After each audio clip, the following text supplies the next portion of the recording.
It was 2:47 p.m. on a Tuesday afternoon when my daughter stood in my doorway with 2 suitcases and said the words that made my blood run cold. "Mom, as your daughter, I deserve my share. We're moving in. Prepare a room for us." 4 years of absolute silence. 4 years of her acting like I didn't exist. And now, here she was with her husband Marcus, both in expensive clothes that had seen better days, demanding to live in my house. My share? I thought. What share did you ever earn? But let me back up. To understand why that moment felt like a knife twisting in my chest, you need to know the whole story. The years I spent breaking my back so she could have everything I never did. The sacrifices, the humiliation, and the moment when everything I'd done for her meant absolutely nothing. My name is Helen Crawford. I'm 69 years old, and this is the story of how I learned that sometimes the people we love most are the ones who hurt us deepest. Before I continue, check if you're already subscribed to the channel and leave your like. And tell me in the comments, where in the world are you listening to my story from? I really want to know how far it has reached. I became a mother at 24. Jennifer was born on a freezing January morning in Cedar Falls, Iowa, a small town where everybody knew everybody's business. Her father, David, was a good man who worked at the grain mill and came home smelling like dust and hard work. We weren't rich, but we had love. Jennifer was 3 when David's heart gave out. Just like that. The doctors said massive heart attack, genetic, unavoidable. Those words didn't make the empty bed warmer or the bills easier to pay. Suddenly, I was alone with a toddler and a mortgage I couldn't afford. David's family disappeared after the service. My own parents had passed years before. It was just me and Jennifer against the world. I took the first job I could find, housekeeping at the Cedar Falls Inn, $5.75 an hour. I worked 6 a.m. to 2 p.m., scrubbing toilets, changing sheets, vacuuming carpets. My hands would crack and bleed from cleaning chemicals, but I'd take my paycheck and tell myself it was temporary. It wasn't. It became my life. When Jennifer started school, I picked up a second job as a caregiver for Mrs. Kowalski, an elderly woman with dementia. $10 an hour, cash. On weekends, I cleaned houses for wealthy families on Oak Street. I'd scrub their marble countertops while their children complained about being bored. Jennifer never went without. That was my promise to David's memory. New school clothes every fall. Birthday parties, piano lessons, and soccer cleats. What she didn't have was much of me. I was always working, always tired. When she had school plays, I'd rush from the hotel still smelling like bleach, slide into the back row, and leave before the final bow. When she had soccer games, I'd watch from my car during lunch break, eating a sandwich with my work gloves still on. But I showed up. Even when exhausted, even when my body screamed for rest, I showed up. Jennifer was smart, straight A's, debate team. Her teachers said she had potential, could go far. I was so proud. Every achievement felt like validation that the sacrifice meant something. When Jennifer was 15, something changed. She began noticing her friends' mothers didn't have calloused hands and dark circles. That other families took vacations while we stayed home. That her clothes came from Walmart while her classmates wore brands I couldn't pronounce. "Mom, do you have to work so much?" she asked one night. "Baby, these jobs pay for everything we have." But Sarah's mom only works one job and they have a bigger house. Sarah's mom has a husband who works too, sweetheart. We're doing just fine. She didn't look convinced. Looking back now, I wonder if that was the moment she started feeling ashamed of me. Junior year, Jennifer wanted to apply to Northwestern University, one of the best schools in the country. Tuition was $50,000 a year. I made $23,000 working 3 jobs. "Jennifer, honey, this is wonderful, but we need to be realistic. They have financial aid, Mom. Scholarships." She got a partial scholarship. That still left $30,000 a year, $120,000 total. I took out Parent Plus loans, mortgaged every tomorrow I had for her today. The interest rates were brutal, but I signed anyway. "You're going to make something of yourself," I told her. "You're going to have opportunities I never had." She hugged me then. Really hugged me. "Thanks, Mom. I won't let you down." I believed her. I worked even more to cover her expenses.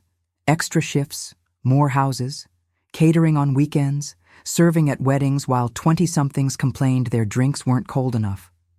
I was 63 years old, carrying heavy trays, collapsing into bed too tired to take off my shoes. But Jennifer was at Northwestern, getting an education, going to have a better life. She called often freshman year, telling me about classes, her roommate, the city.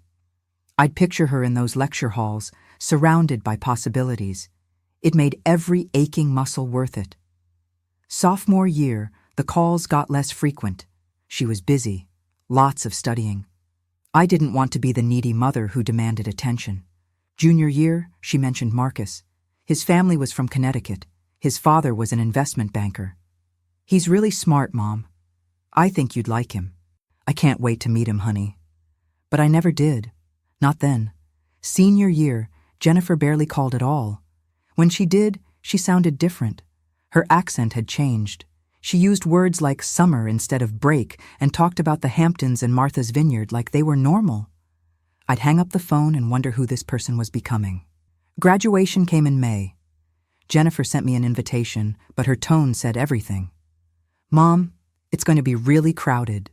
Hotels are so expensive that weekend. Maybe you should just watch the live stream." I went anyway. Greyhound bus, midnight departure, arrived at 7 a.m. I hadn't slept. I wore my nicest dress, navy blue from a thrift store, altered myself. I carried flowers from Mrs. Henderson's garden. The campus was beautiful. Gothic buildings, green lawns, young people in purple robes with their families. I felt so out of place. The mothers wore designer sunglasses and pearls.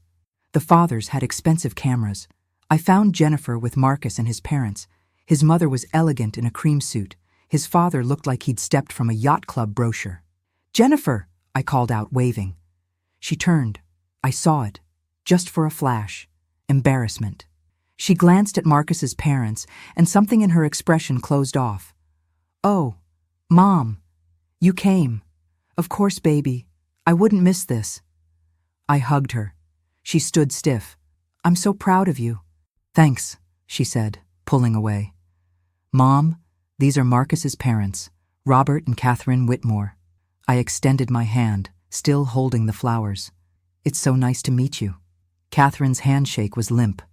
Her eyes traveled from my discount dress to my worn shoes to the wilted flowers.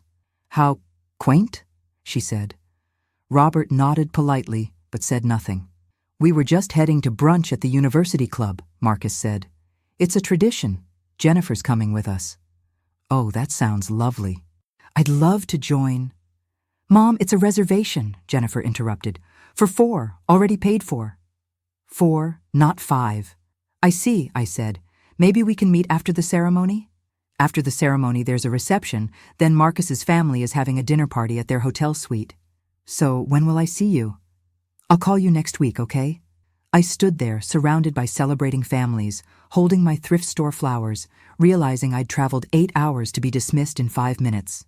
"Okay," I said quietly. "Congratulations, sweetheart. I love you."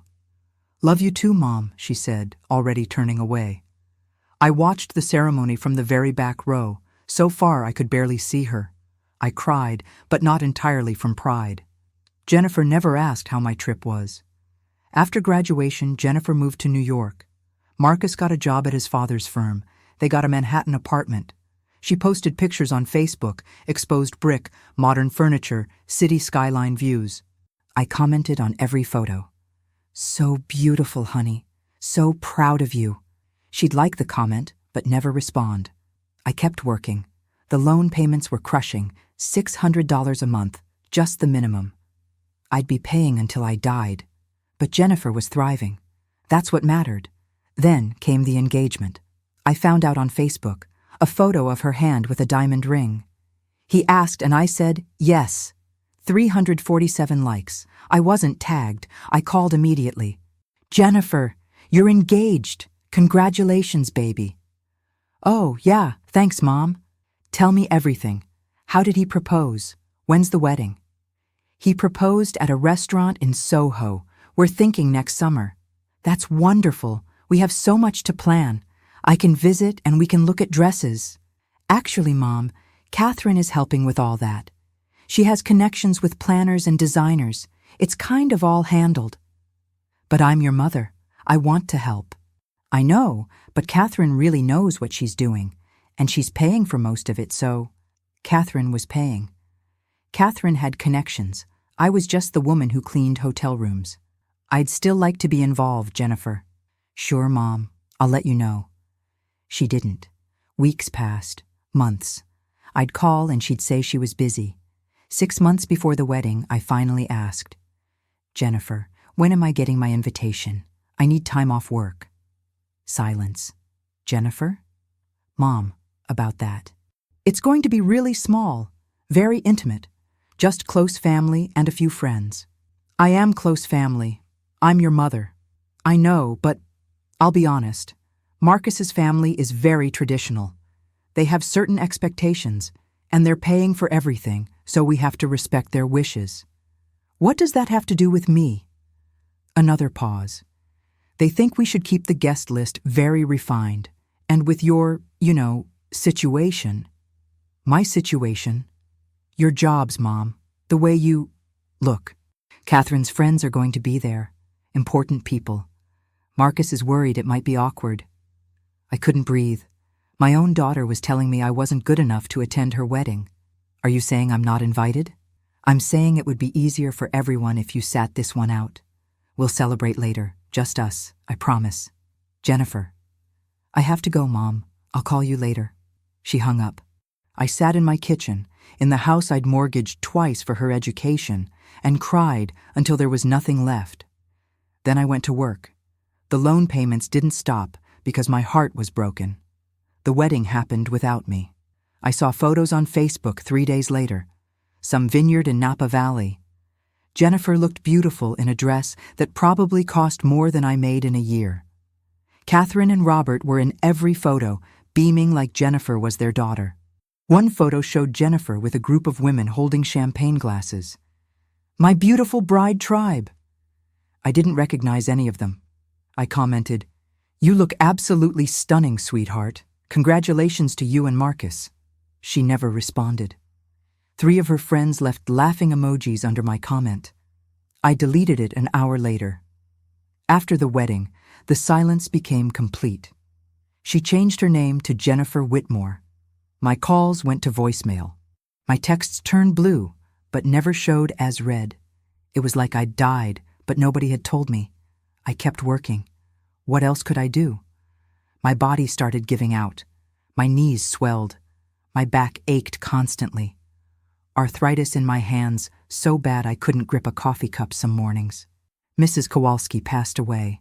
I lost that income. The hotel cut my hours. I picked up more house cleaning, but at 66 I was slower. The wealthy families started hiring younger women. I was drowning, completely alone. And my daughter, the person I'd given everything for, had erased me from her life like I'd never existed. Sometimes we trust too much in those who don't deserve it. Have you also been disappointed by someone you loved? Share your story in the comments. I want to read you and know I'm not alone in this. Looking back now, I can see all the signs I ignored, all the red flags I explained away because I didn't want to believe my daughter was becoming someone I didn't recognize.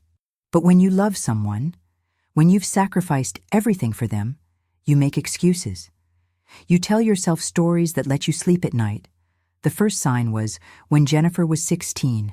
At the grocery store, I ran into Mrs. Henderson, one of my clients. She was kind, always tipped me extra at Christmas. She greeted me warmly, asked how Jennifer was doing. After she left, Jennifer turned to me, cold, almost disgusted. Do you have to be so friendly with people you work for? It's embarrassing. Mrs. Henderson is a nice woman, honey. There's nothing embarrassing about being polite. She's your employer, Mom. You're supposed to be professional, not act like your friends. I should have said something then. Asked her when kindness became shameful, but I didn't. I told myself she was just a moody teenager. Then at 17, I showed up to her school awards ceremony in my housekeeping uniform, coming straight from work. She won an award for academic excellence. I was clapping and cheering when I noticed her face scanning the audience. When her eyes landed on me, she looked away quickly, pretended she hadn't seen me. After the ceremony, I tried to hug her. She stepped back. "Mom, you're all sweaty, and you smell like cleaning products." "I came straight from work, baby. I didn't want to miss your big moment." "You could have missed it. It's not that big of a deal." Her achievement wasn't a big deal, because I'd embarrassed her. I should have recognized the problem then. But I told myself she was stressed about college applications. At Northwestern, I ignored how her accent changed, how she'd correct my grammar on phone calls, gently at first, then with increasing impatience. "Mom, it's I saw, not I seen." "You're right, honey. It's just, people judge you by how you speak." I should have asked who was judging me, who she was trying to impress. But I told myself education was changing her vocabulary. I ignored how she stopped coming home for holidays. Thanksgiving with Marcus's family, Christmas in Connecticut, spring break in the Bahamas. "But I miss you, honey. I barely see you anymore." "I know, Mom, but these are important networking opportunities. Marcus's dad knows people who could help my career." Career, networking, opportunities. Words that meant more to her than time with the woman who'd raised her alone. I should have seen she was slowly erasing her past, erasing me, to fit into Marcus's world. But I didn't want to see it, because seeing it meant admitting I'd lost my daughter to a life I could never be part of. The biggest sign I ignored was the money. She never questioned where it came from. She knew I worked 3 jobs, knew we'd always struggled. But when I sent money for textbooks, a laptop, spring break trips, she never asked, "Mom, are you okay? Can you afford this?" She just took it. Like it was her right. Like my exhaustion and sacrifice were invisible. I remember one conversation during her senior year. I'd just sent $800 for interview clothes. My water heater had broken, and I was taking cold showers, but she needed professional outfits. "Thanks for the money, Mom," she said, sounding distracted. "Of course, baby. You need to look your best." "Yeah, Catherine said image is everything in consulting. She's taking me shopping at Bergdorf's next week." Catherine. Always Catherine. Marcus's mother had money, connections, taste, everything I didn't have. "That's nice of her," I said, keeping the hurt from my voice. "She's great. She's been teaching me so much. Which designers to wear, makeup for different occasions, wine etiquette, all of that." Wine etiquette. My daughter needed wine etiquette while I took cold showers so she could buy $800 outfits. "Well, you're lucky to have her guidance." "I really am. She's like the mother she's just really helpful. Like the mother I never had." She caught herself, but I heard it. Catherine was the mother she wanted. Polished, sophisticated, wealthy. I was just the woman who paid the bills. I should have confronted her, should have said, "Jennifer, I am your mother. I sacrificed everything so you could have these opportunities. Don't you dare act like I'm not enough." But I didn't. I swallowed the hurt, because that's what I always did. I made myself smaller so she could be bigger. Even when she didn't invite me to the wedding, when she made it clear I was an embarrassment, I made excuses for her. She's under pressure from Marcus's family. She's young and doesn't understand. She'll come around eventually. I told myself these stories for 4 years of complete silence. Maybe I called at bad times. Maybe my texts didn't go through. Maybe she was just really busy. The truth was simpler and more painful. Jennifer had gotten what she needed from me. My money, my sacrifice, my love had served their purpose. They'd lifted her into a world where people summered in the Hamptons and knew wine etiquette. And in that world, there was no room for a mother who cleaned toilets and had calloused hands. I was a chapter she wanted to close. A before picture she didn't want anyone to see. Proof that she hadn't always been Jennifer Whitmore, sophisticated consultant.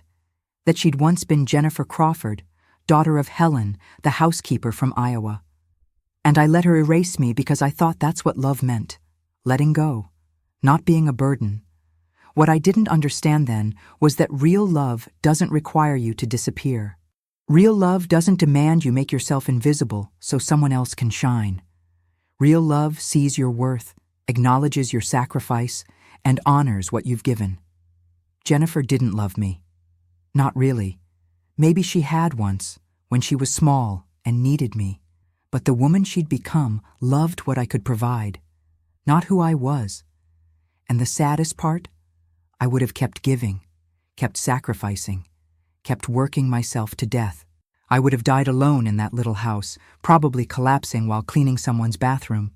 And Jennifer would have come to the funeral in an expensive black dress, cried appropriately, and gone back to her life without missing a beat. That's the future I was headed toward.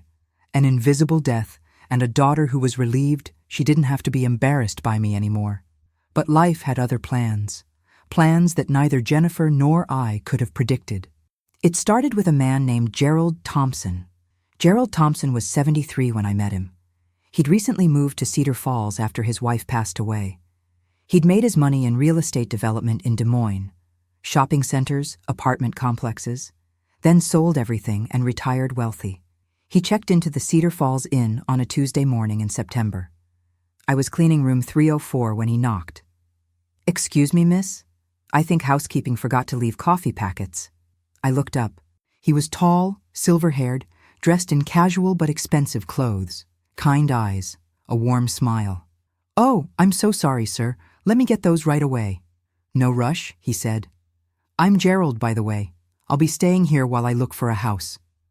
"I'm Helen. Welcome to Cedar Falls." That was the beginning. Over the next few weeks, we'd chat whenever I cleaned his room. He told me about Margaret, his late wife, 48 years of marriage, how he missed her but knew she'd want him to keep living. I told him about Jennifer, how proud I was of her success in New York. I didn't mention she hadn't spoken to me in over 3 years. Some shame is too deep to share with strangers. "You must miss her," Gerald said one day. "Every single day," I admitted. "But that's what happens when they grow up, right? They build their own lives." He looked at me with understanding. "My daughter lives in California. We talk every Sunday. She's busy with her own family, but she always makes time. That's what family does." I changed the subject quickly. The comparison hurt too much. Gerald found a house after 3 weeks on Maple Street, but he kept coming back to the hotel restaurant for breakfast.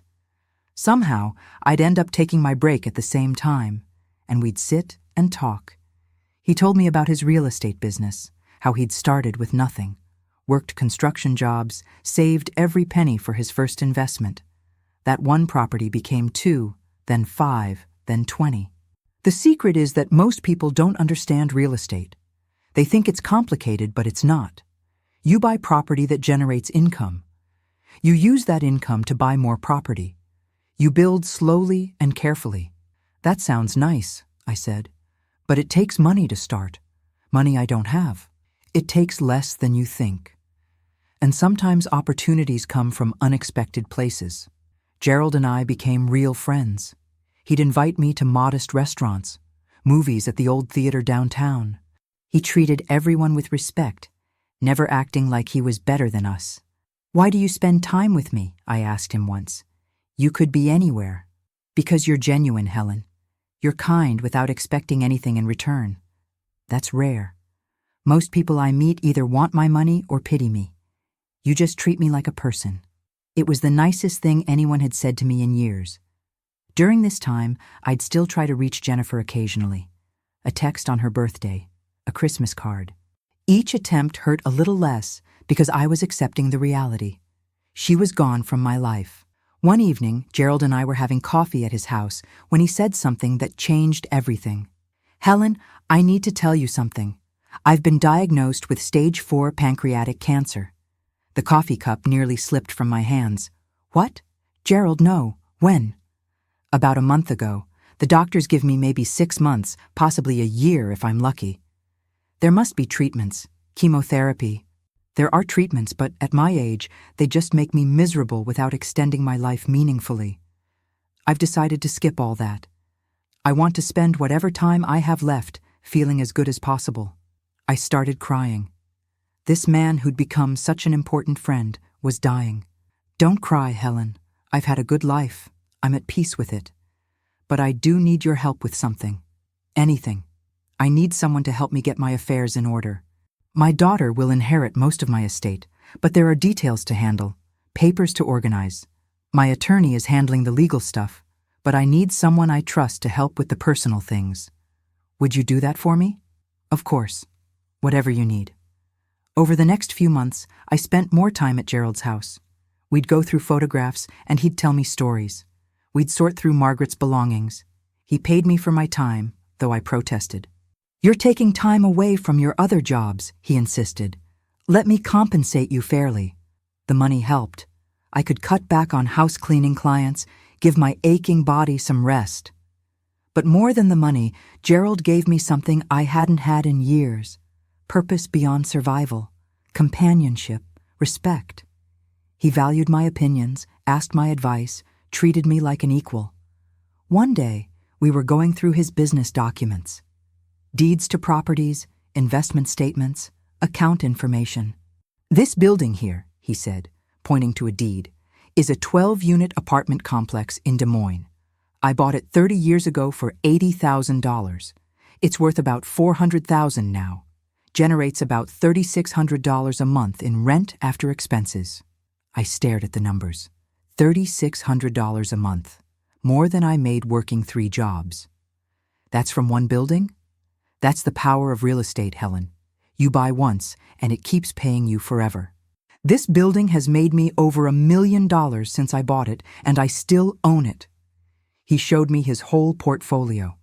6 apartment buildings, 2 strip malls, a small office building. Together, they generated about $18,000 a month in passive income.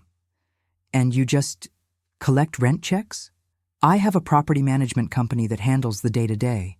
I just monitor the finances and make big decisions. It's the closest thing to free money that exists. I thought about my life, my aching knees and swollen hands, the endless cleaning, the exhaustion, the student loan payments that would outlive me. And here was a world where people owned buildings that paid them while they slept. I'll never have that, I said quietly. People like me don't get to own things like that. Gerald looked at me seriously. Helen, people like you are exactly who should own things like that. You work harder than anyone I know. You're responsible, honest, and you understand the value of money. The only thing you lack is opportunity. Opportunity requires capital. Sometimes, he said, but not always. Sometimes it just requires someone believing in you. I didn't understand what he meant. Not then. Gerald's health declined faster than anyone expected. By February, he could barely get out of bed. Hospice nurses came daily, but he insisted I visit too. You're not obligated to come, he'd say weakly. I want to be here, I'd tell him. And I meant it. I'd sit by his bedside and read to him. Sometimes we'd just hold hands in silence. His daughter Patricia flew in from California. She was a warm woman in her 50s who treated me with kindness. Thank you for being here for my dad, she said one afternoon. He talks about you all the time. Says you're the best friend he's made in years. He's been a blessing to me too, I said, my voice thick with emotion. He told me about your daughter, Patricia said gently. I'm sorry you're going through that. I was surprised he'd shared that. It is what it is, I said. No parent should have to experience that, Patricia said. My dad also told me how hard you work, how strong you are. He admires you tremendously. I had to excuse myself to cry in the bathroom. The idea that someone like Gerald admired me was almost too much to bear. Gerald passed away on a Tuesday morning in March. Patricia called me at 6 a.m.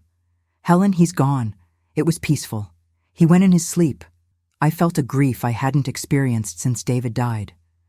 Gerald had been in my life less than a year, but he'd reminded me what it felt like to matter to someone. To be valued not for what I could provide, but for who I was. The funeral was small. I sat in the back, unsure if I belonged in the family section.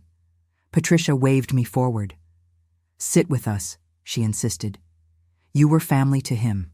I cried through the entire service. A week later, Patricia called. Helen, Dad's attorney needs to meet with you. Can you come to the office tomorrow at 2? With me? Why? Dad left you something in his will. The attorney will explain everything. I couldn't imagine what. Maybe a small monetary gift. A few $1,000s. The attorney's office was downtown. I wore my best dress, the same navy one I'd worn to Jennifer's graduation. Mr. Richardson, the attorney, was a serious man in his 60s. Patricia was already there, smiling warmly. Mrs. Crawford, please sit down, Mr. Richardson said. I'm going to read the relevant portion of Mr. Thompson's will. He opened a folder and began reading. To Helen Marie Crawford, who showed me kindness without expectation and friendship without agenda, who reminded me in my final months what genuine goodness looks like, I bequeath the following properties. My heart started pounding. The apartment complex located at 2847 Oakland Avenue, Des Moines, Iowa, consisting of 12 residential units.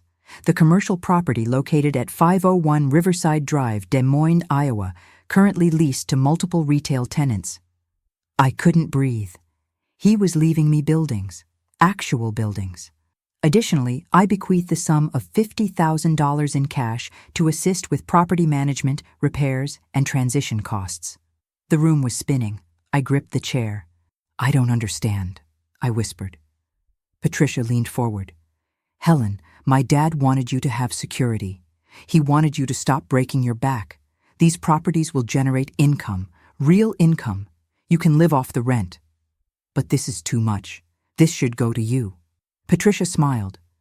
I inherited the bulk of Dad's estate. This is what he specifically wanted you to have. You deserve this.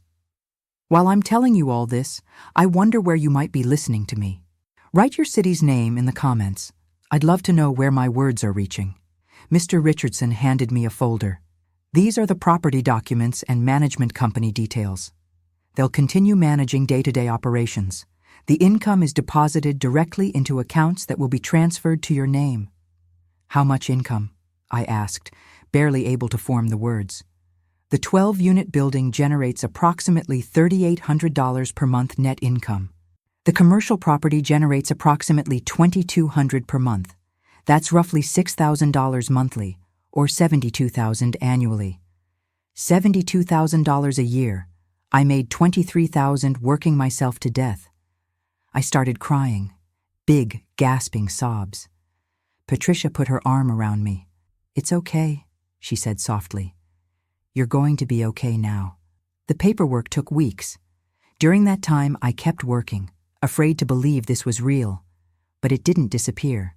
I received my first deposit, $6,112, in 1 month for doing nothing. I stared at the bank statement for hours. I could quit my jobs, all of them. I could rest. My body, screaming in pain for years, could finally rest. I gave my 2 weeks' notice at the Cedar Falls Inn. Helen, you've been here 18 years. Are you sure? I'm sure, I said, smiling for the first time in forever. I called my house cleaning clients. Mrs. Henderson cried. You've been cleaning my house for 15 years, Helen. You're like family. You've always been kind to me, I said. For the first time since David died, I had space to breathe, to actually live instead of just survive. I bought a small house, 3 bedrooms, a garden, a porch for morning coffee.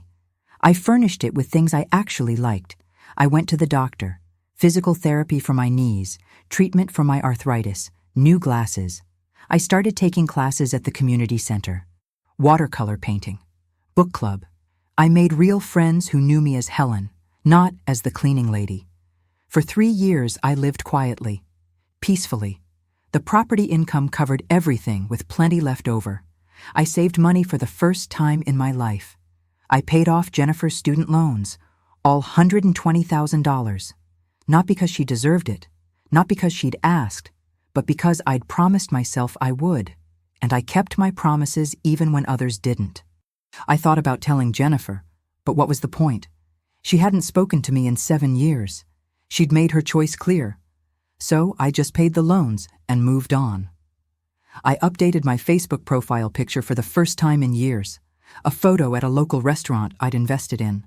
I was smiling, genuinely happy, wearing a nice blouse from an actual store. Hairstyled. I looked healthy. Rested. Behind me, you could see my truck, a reliable Ford F-150 I'd purchased for the rental properties. Nothing flashy, but new and mine. I posted it without thinking much about it. I had no idea that photo would change everything. 3 days later, I received a Facebook friend request. From Jennifer. My hands shook. 7 years of silence, and suddenly, she wanted to be Facebook friends. I accepted. Within minutes, a message appeared. "Mom, hi, I saw your photo. You look great. How have you been?" How have I been? 7 years? And that's what she opened with? More messages came over the next few days. "Mom, I know it's been a while. I'd love to catch up. We should talk. I've been thinking about you a lot. Is that a new truck in your photo? Looks nice." That last message told me everything. She wasn't interested in me. She was interested in the truck, in the nice restaurant, in the fact that I looked different than the exhausted cleaning woman she'd left behind. Then came the phone call. Her number appeared on my screen. I answered. "Hello? Mom. Oh my God, it's so good to hear your voice." That polished accent, that bright, fake enthusiasm. "Hello, Jennifer. I've missed you so much. I'm so sorry we haven't talked. Life has just been so crazy, you know? But I saw your picture and I needed to call. We need to reconnect. It's been 7 years," I said quietly. I know, and I feel terrible about that, really. But better late than never, right? So tell me, what have you been up to? You look amazing in that photo." "I'm doing well." "That's wonderful. And I saw you have a new truck? That's great, Mom, really great. Are things going well financially?" There it was, the real question. "Things are fine," I said, keeping my voice neutral. "Just fine? Come on, Mom. That looked like a really nice restaurant, and a new truck isn't cheap. Did you win the lottery or something?" She laughed, but I could hear the genuine curiosity underneath. "I inherited some property from a friend who passed away. It generates rental income." Silence. I could practically hear her brain calculating. "Property? Like real estate? Mom, that's incredible. I had no idea you knew anything about real estate investment. There's a lot you don't know about me, Jennifer. 7 years is a long time." "I know, and I'm so sorry about that, which is actually why I'm calling. Marcus and I have been talking, and we really want to reconnect with you. Family is so important, you know? Marcus and I. Everything was always Marcus and I now." "That's nice to hear," I said, not committing to anything. "So we were thinking maybe we could come visit, see your new place, spend some quality time together?" Every instinct screamed danger. This wasn't about reconnection. This was about the truck and the restaurant and the property. "I don't know if that's a good idea, Jennifer." "Why not?" "Mom, I'm your daughter. Don't you want to see me?" The manipulation was so smooth. Turn it around, make me the bad guy. "Of course I want to see you. But I need to understand why now. Why after 7 years of complete silence are you suddenly interested in visiting? Because I saw your picture and it made me realize how much time we've lost. And I want to fix that. Please, Mom, give us a chance. Us. Marcus was part of this equation." "Let me think about it," I said. "Okay, but don't think too long. We're really eager to see you." Over the next 2 weeks, Jennifer messaged me constantly. Photos of her and Marcus, stories about their life, questions about my properties, my income, my life. She was fishing for information. "How many properties did your friend leave you? What part of town do you live in now? Do you still work at the hotel, or are you fully retired?" I answered vaguely, giving her nothing concrete. Some part of me wanted to believe this was genuine, but a larger part knew better. Then came the message that changed everything. "Mom, I need to be honest with you. Marcus lost his job. The firm downsized. We've been struggling for months. We had to give up our apartment. We're staying with friends right now, but it's temporary. We need help. We need family. Can we please come stay with you while we get back on our feet?" There it was. The truth. She didn't miss me. She needed something. And suddenly, I was family again. I stared at that message for hours. I thought about the girl she'd been, the little Jennifer who crawled into my bed during thunderstorms. That Jennifer was gone, if she'd ever really existed at all. In her place was a stranger who measured relationships by utility, who discarded me when I had nothing to offer and returned when she thought I could be useful. Part of me wanted to say yes, wanted to open my door and help her, because that's what mothers do. But another part remembered the humiliation, the wedding I wasn't invited to, the 7 years of being erased from my daughter's life. Finally, I responded, "You can visit, but I need to think about the living arrangement. This is a big ask after so much time." "Thank you, Mom. Thank you so much. We'll come this weekend. I promise you won't regret this." But I already did. That Friday afternoon, I watched from my window as a BMW pulled into my driveway. Several years old, dented bumper, faded paint, but still a BMW. They were broke enough to need to move in with me, but they still had a luxury car. Jennifer stepped out first. She was 33 now, but looked older, tired, her expensive clothes showing wear. Behind her, Marcus emerged. Tall, preppy, with that entitled look clashing with current reality. They both carried suitcases, not overnight bags, suitcases. They'd come prepared to stay. I opened the door, and there we were, mother and daughter. 7 years of silence between us like a canyon. "Mom." Jennifer's smile was bright, but didn't reach her eyes. She hugged me, and I felt nothing but the stiffness of strangers going through motions. "Hello, Jennifer. You look amazing.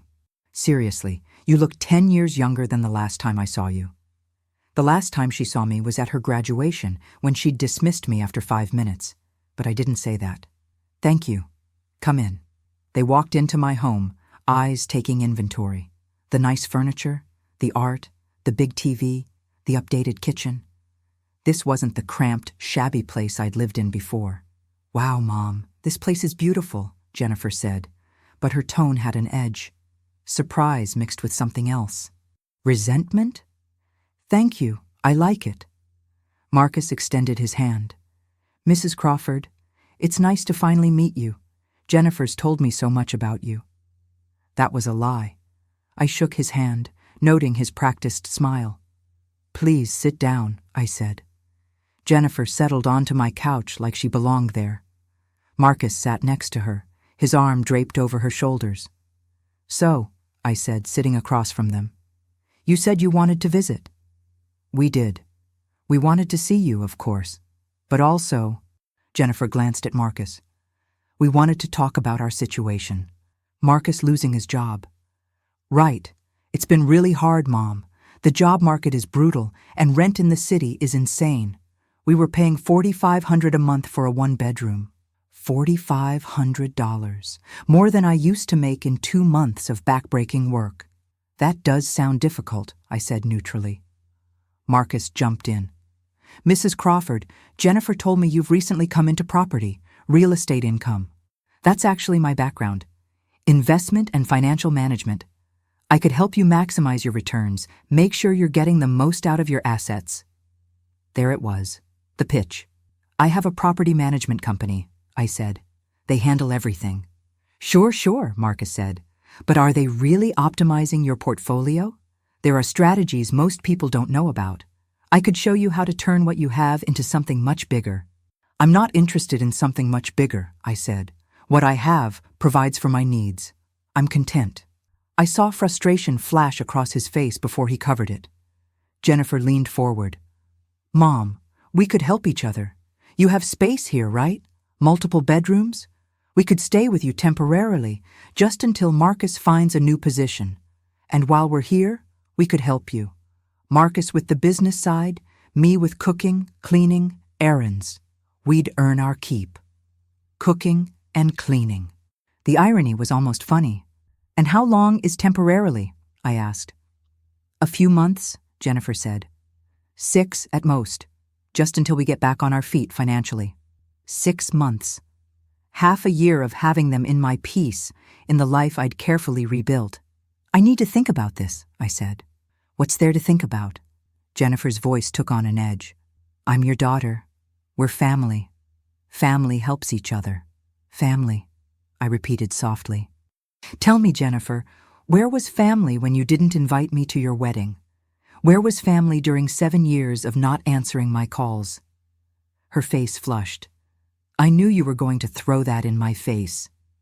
I'm not throwing anything. I'm asking a legitimate question. Why is family important now when it wasn't important for 7 years? Marcus stood up. Mrs. Crawford, Jennifer made mistakes. She admits that. But people change.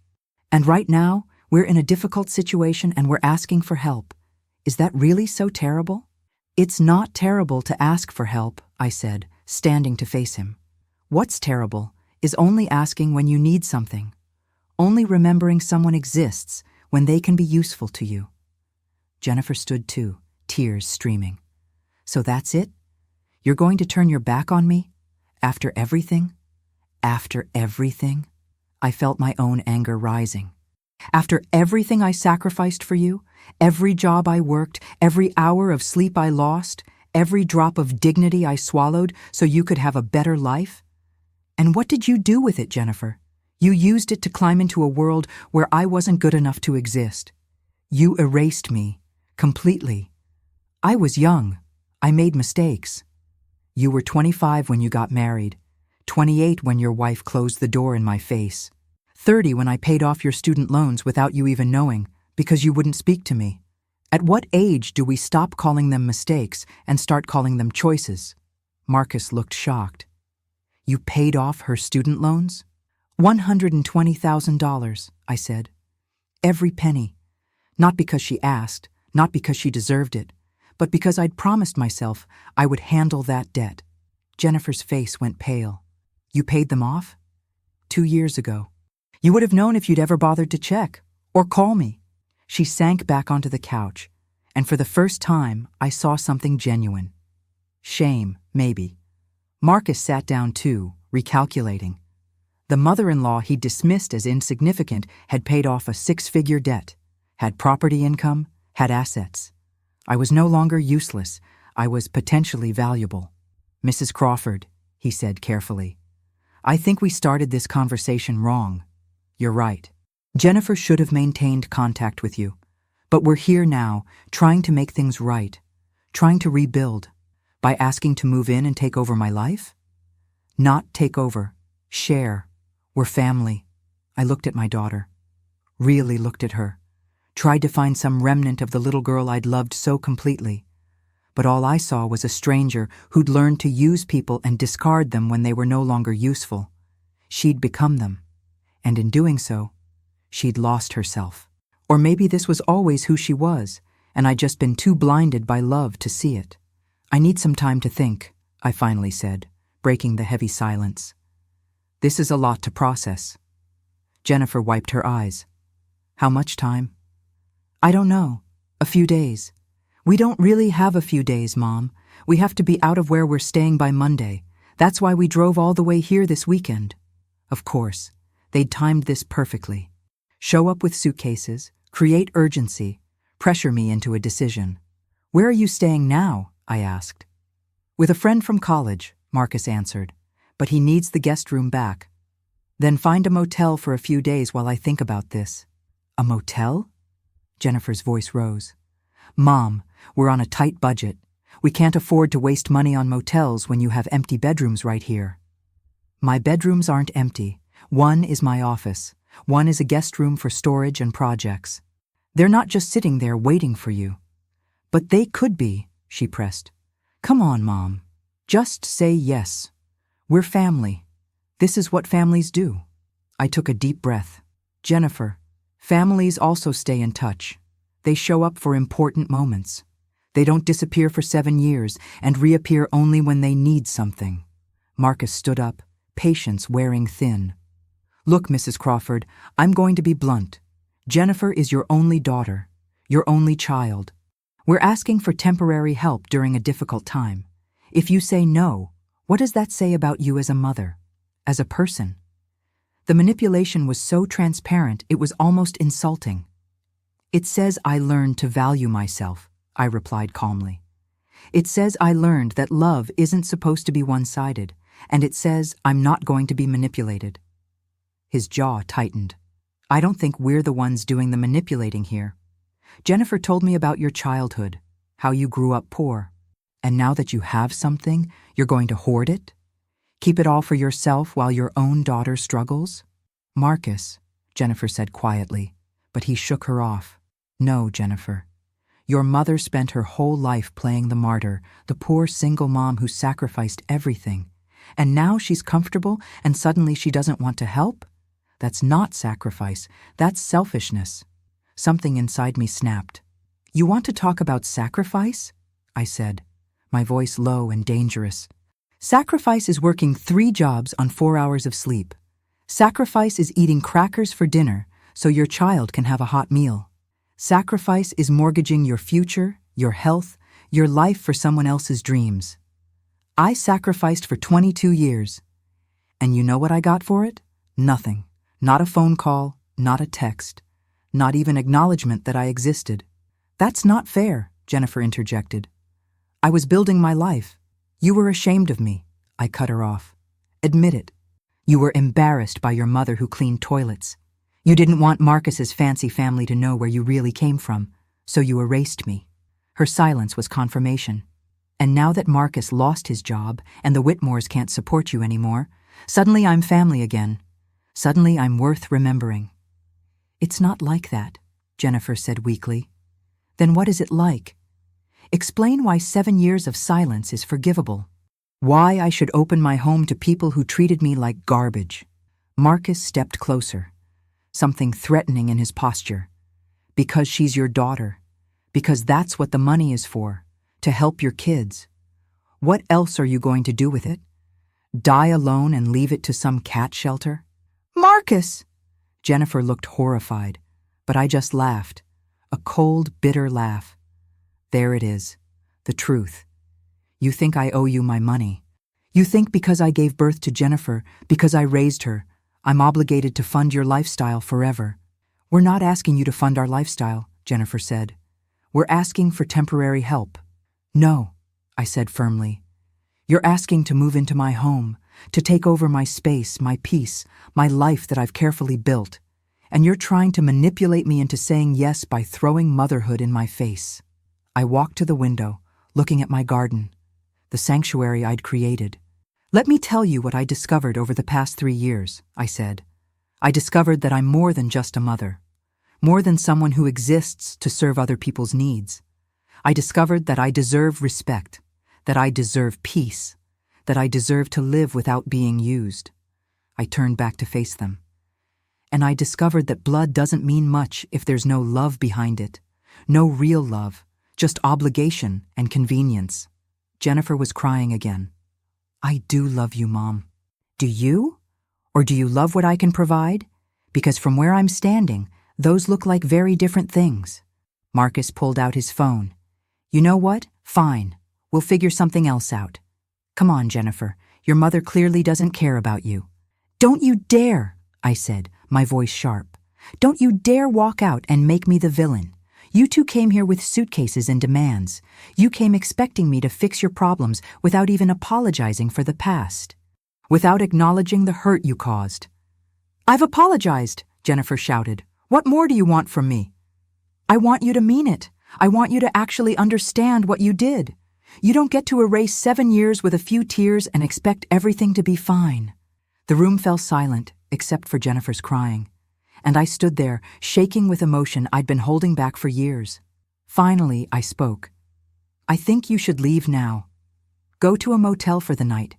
Give all of us time to cool down and think. We can't afford, Marcus started. Here, I pulled out $200. This should cover a decent room for a couple of nights. Consider it a gift, not an obligation. A gift from someone who still cares enough to make sure you have a place to sleep, even if you never cared about the same for me. Jennifer took the money with shaking hands. Mom, please, we can talk about this. We can work this out. Maybe we can, I said, but not right now. I need time. You need time. Go. They gathered their suitcases. Marcus was stone-faced. Jennifer kept turning back, opening her mouth, then closing it again. At the door, she finally spoke. I really am sorry, Mom, for everything. I know I messed up. I know I hurt you. I didn't know how to fix it. You could have started by calling, I said softly. Any time in 7 years, you could have just called. They left. I watched their BMW pull out, and I sank onto my couch, emotionally exhausted. My phone buzzed. A text from Jennifer. We're at the Cedar Falls Motel, room 112. Please think about what we talked about. We really need you. We really need you. Not, I miss you. Not, I love you. We need you. I thought about what Gerald had told me once. Helen, the people who truly value you will show it in how they treat you when they don't need anything from you. Everyone's nice when they want something. Real love shows up when there's nothing to gain. Jennifer had never shown up when there was nothing to gain. I spent the weekend in turmoil. Part of me wanted to say yes, wanted to let them move in, wanted to believe this could be a new beginning. But the stronger part knew better. Sunday afternoon, my doorbell rang. Jennifer stood there alone. Can we talk? She asked. Just you and me? No Marcus. I let her in. We sat in my living room in silence. Where's Marcus? I finally asked. Went to meet someone about a job lead. Mom, I need to tell you something, and I need you to really hear me. I nodded, waiting. You're right about everything, she said, her voice barely a whisper. I was ashamed of you. I was ashamed of where I came from. When I got to Northwestern, I was surrounded by kids from wealthy families, kids who summered in Europe. And I was the scholarship kid from Iowa whose mom cleaned hotel rooms. She took a shaky breath. I started lying. Said you were in hospitality management instead of housekeeping. Said my dad died in a car accident because that sounded more dramatic. Said we lived on a farm because that sounded more romantic. I listened, my heart breaking all over again. And then I met Marcus, and his family was everything I'd been pretending mine was. Wealthy, connected, sophisticated.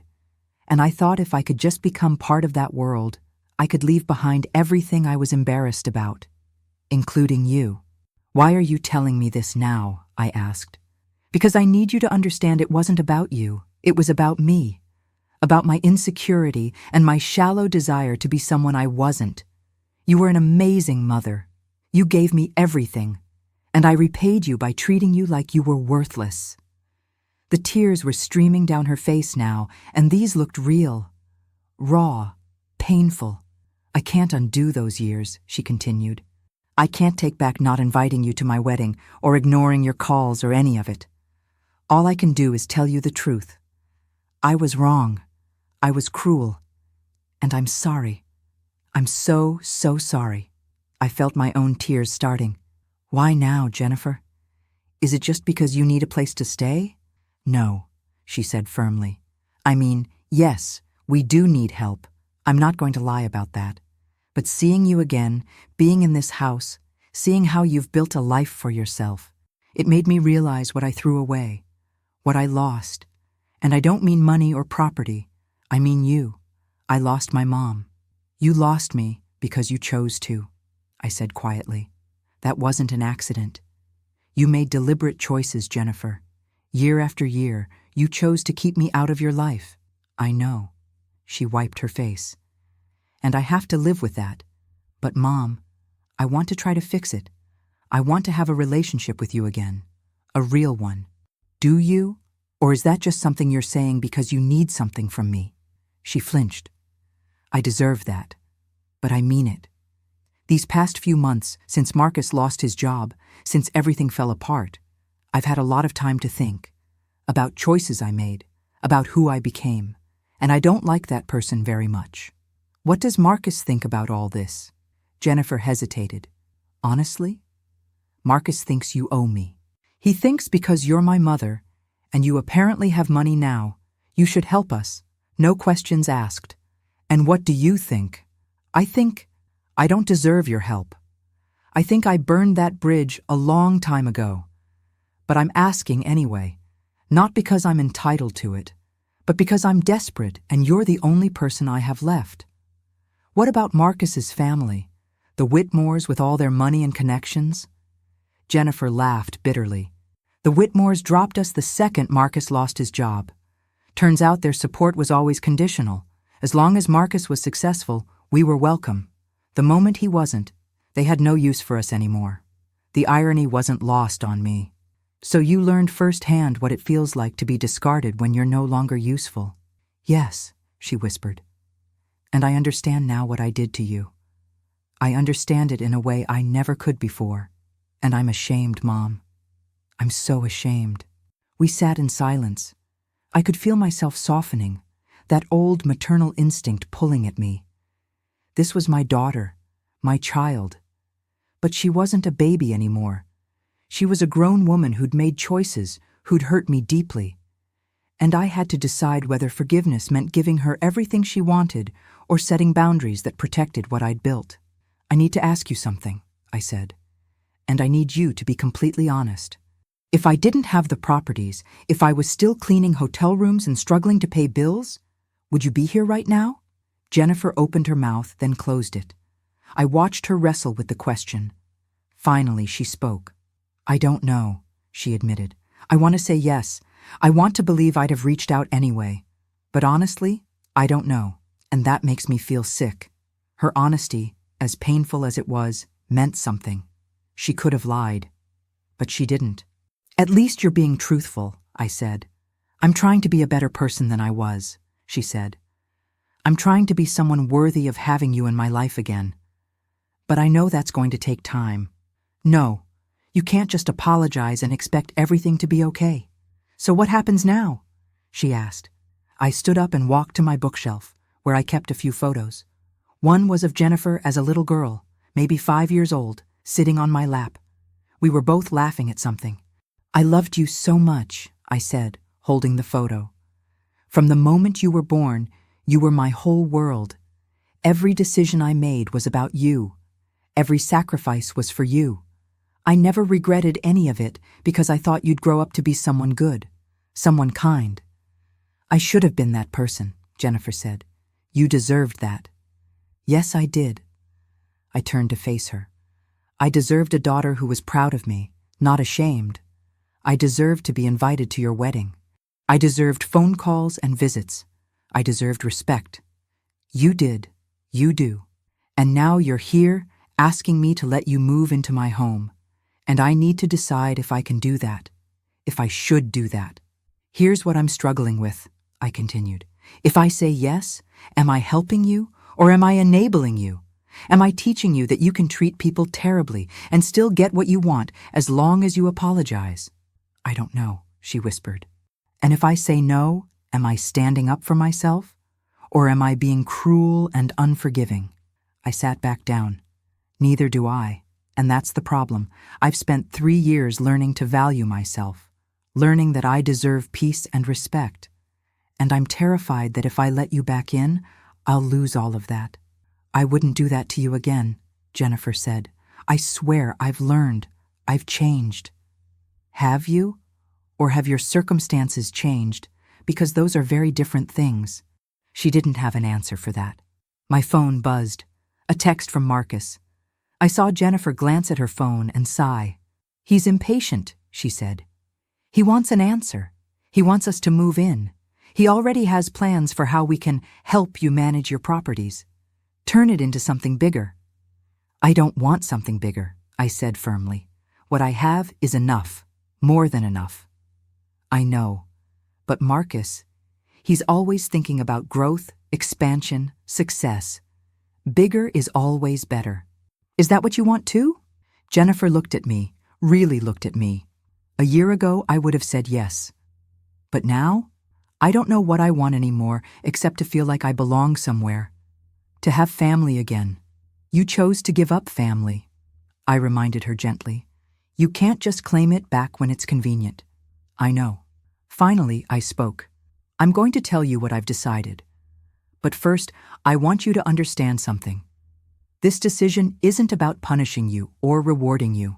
It's about protecting myself and honoring what I've learned about my own worth. Can you accept that? Jennifer nodded slowly. You and Marcus cannot move in here, I said. I saw her face crumple, saw the desperation in her eyes.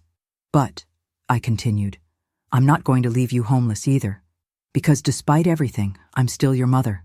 And that means something to me even if it didn't mean anything to you. I pulled out my checkbook and wrote a check. $5,000. This is enough for first month's rent and deposit on a small apartment here in Cedar Falls. It's enough to buy groceries and gas while Marcus looks for work. It's enough to give you a fresh start. Jennifer stared at the check.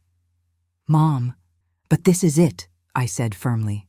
This is the help I'm willing to give. I'm not going to support you month after month. I'm not going to let Marcus manage my properties. This is a one-time gift. What you do with it is up to you. Why are you doing this? She asked. Because I'm not you, I said simply. I'm not someone who turns my back on family when they need help. But I'm also not someone who lets herself be used anymore. This is the middle ground. Jennifer took the check with shaking hands. Thank you, Mom. Don't thank me yet, because this comes with conditions. If you want a relationship with me going forward, it has to be real. No more lying. No more disappearing. No more being ashamed of who I am. If you can't handle that, then take this money and we're done. Permanently. I can do that, Jennifer said quickly. I want to do that. And Marcus needs to understand that I don't owe you anything. That this is a gift, not an entitlement. If he tries to manipulate or pressure me, I'm out. Completely. I'll talk to him. No, I said. I'll talk to him. Right now. Call him. 20 minutes later, Marcus was at my door. He came in looking confident, ready to negotiate. I didn't give him the chance.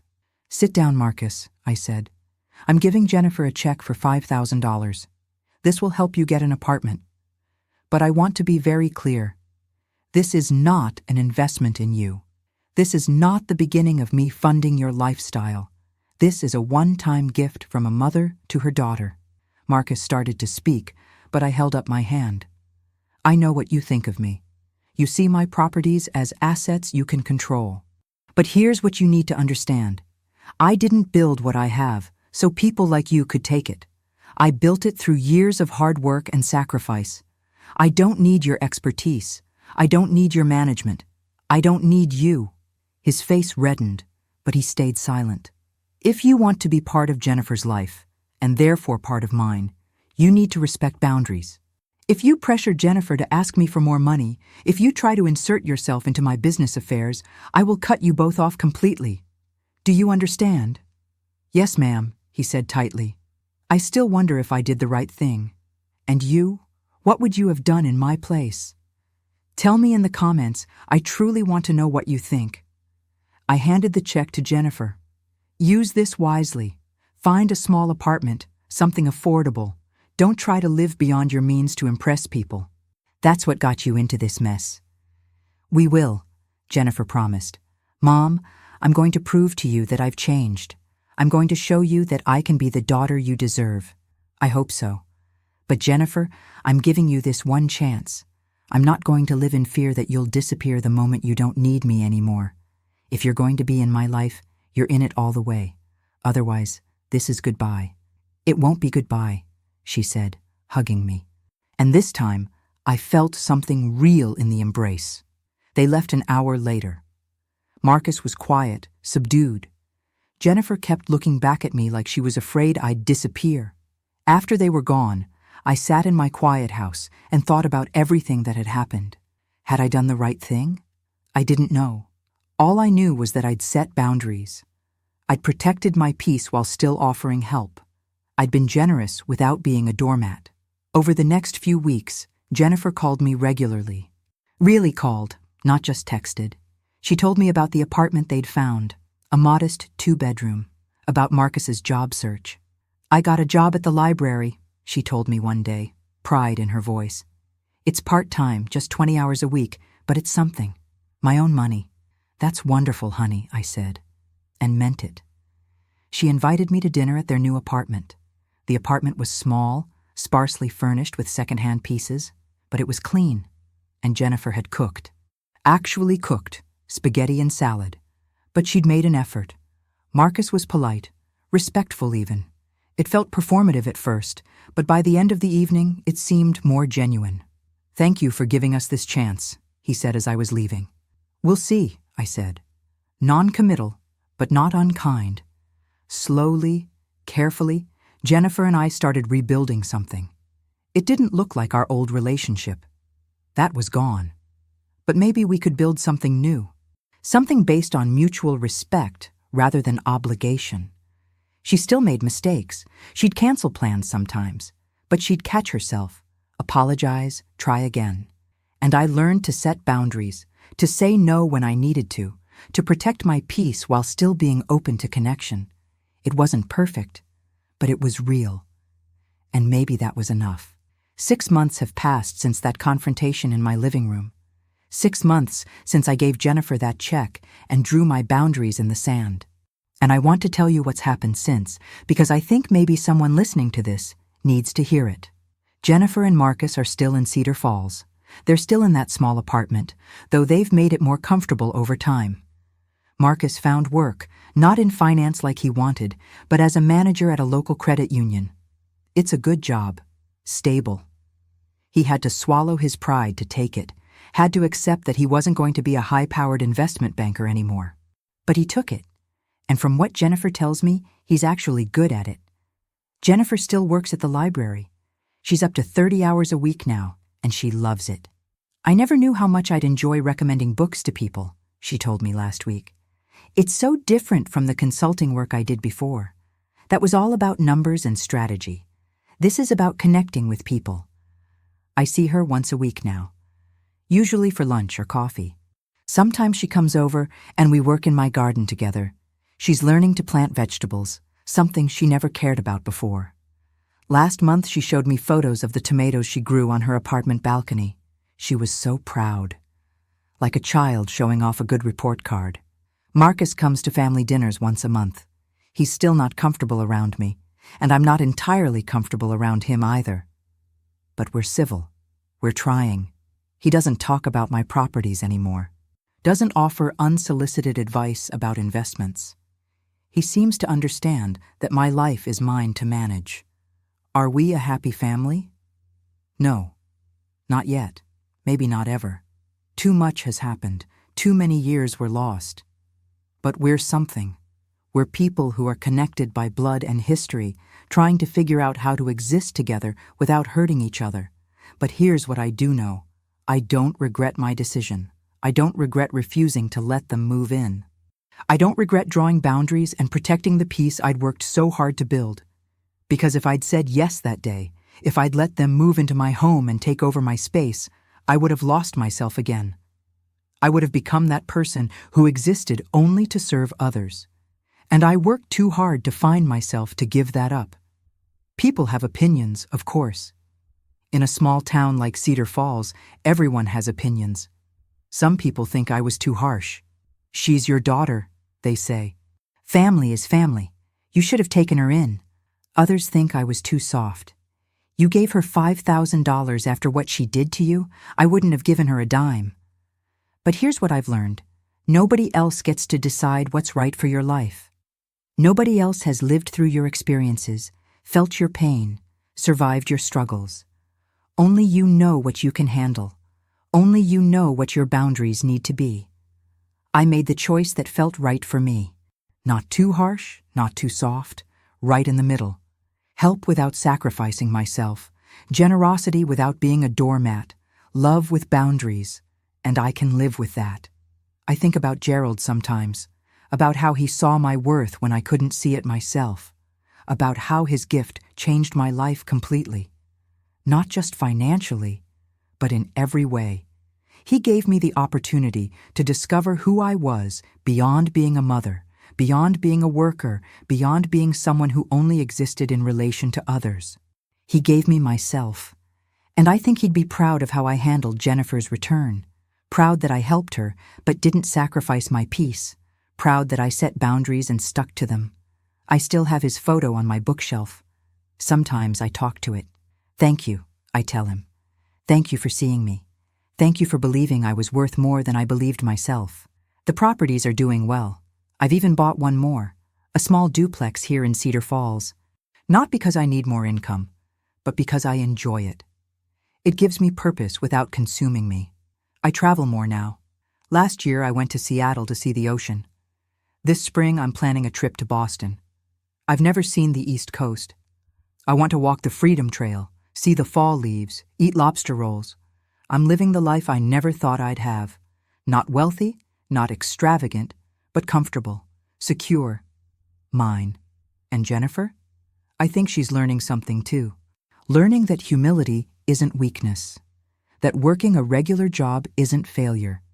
That happiness doesn't come from impressing other people or living up to some imagined standard of success. She told me something profound a few weeks ago. We were having coffee at my kitchen table, and she looked around at my simple, comfortable home. I spent so many years chasing what I thought I wanted, she said. The big city apartment, the important job, the right social circle, and I was miserable. I was constantly anxious, constantly trying to prove I belonged.